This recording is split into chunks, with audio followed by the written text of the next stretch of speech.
Bom dia, boa tarde, boa noite a todos os professores, tutores e mediadores da disciplina Estágio Supervisionado, Projeto de Ensino. Então, estou aqui fazendo esse vídeo educativo para sanar essa primeira atividade nossa. Bom, eu me chamo Rodrigo, sou do curso de Licenciatura de Matemática, e como a matemática é muito ampla, digamos assim, nos desígnios que ela tem, eu particularmente me propus a descrever um tema que eu gosto muito e que ao longo da minha vida já estudei um pouquinho, que seria um pouco da teoria musical e o que a matemática tem a ver com essa teoria musical.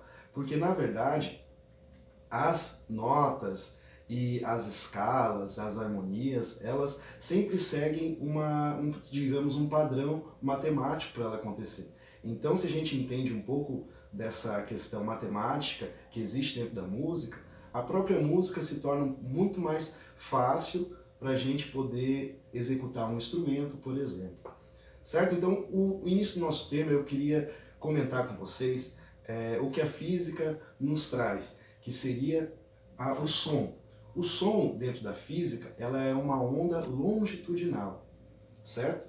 E o ser humano, ao longo do tempo, ele conseguiu, digamos assim, transmitir algumas notas específicas que seriam, na verdade, frequências específicas dessas ondas longitudinais. Então, por exemplo, ao longo do tempo, nós seres humanos, conseguimos descobrir um certo padrão da nota, por exemplo, Dó. Então a gente sabe que hoje em dia que uma certa frequência de um som longitudinal, de uma onda longitudinal, seria o Dó, uma outra frequência seria o Ré, e assim por diante. Então, dentro disso tudo, eu trouxe alguns instrumentos para a gente poder tentar demonstrar como funciona um pouquinho assim dessa matemática da música, certo? Então, para a gente começar, eu trouxe essa flauta, que ela seria uma réplica de uma flauta transversal. A embocadura seria a mesma da flauta transversal.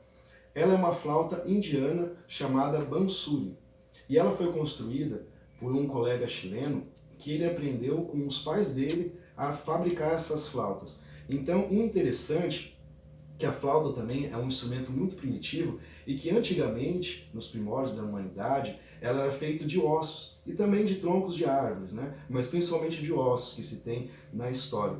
Então, essas aberturas e a distância entre essas aberturas é o que dizem cada nota que vai sair dessa flauta ou daqueles instrumentos mais primitivos que os seres da história nos contam.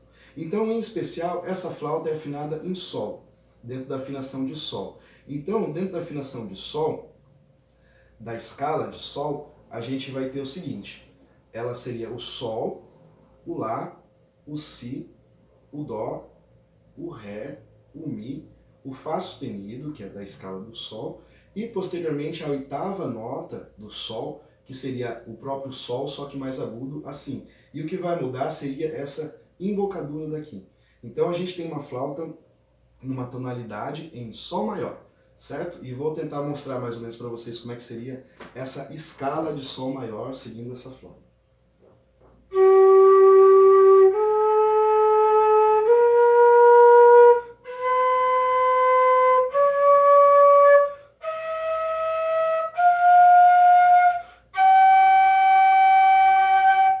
Então essa nota mais aguda seria o Sol oitavado, certo? Então, dentro das escalas ali, o ser humano foi descobrindo que se ele tocasse várias notas simultâneas, ou seja, ao mesmo tempo, ele conseguiria um acorde. Ou seja, ao longo do tempo ele foi descobrindo na natureza certas métricas de notas de frequência que, se tocadas juntos, eles formariam então uma nota, digamos, harmoniosa, algo assim que não soa tão estranho aos nossos ouvidos. Então, no caso de um acorde maior, seria a primeira nota, que seria o nome do acorde, no caso do Dó. Aí seria juntamente a terceira nota, que seria o Mi, e juntamente com a quinta nota, depois desse acorde Dó, que seria o Sol. Então, no caso do violão, o Dó maior ele é representado dessa forma: Dó, Mi, Mi, Sol, Dó, oitavado, né? E o Mi, oitavado também. Então, Dó, Mi, Sol, Dó e o Mi oitavado de novo. Isso forma, então, o acorde de Dó maior, certo?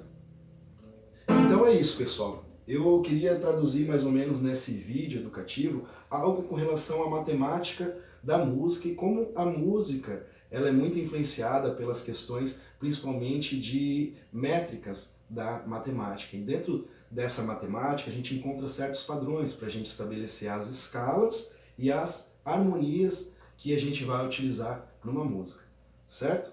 Então tá, muito bom dia, boa tarde, boa noite a todos os professores e tutores. Obrigado por essa oportunidade. Até logo.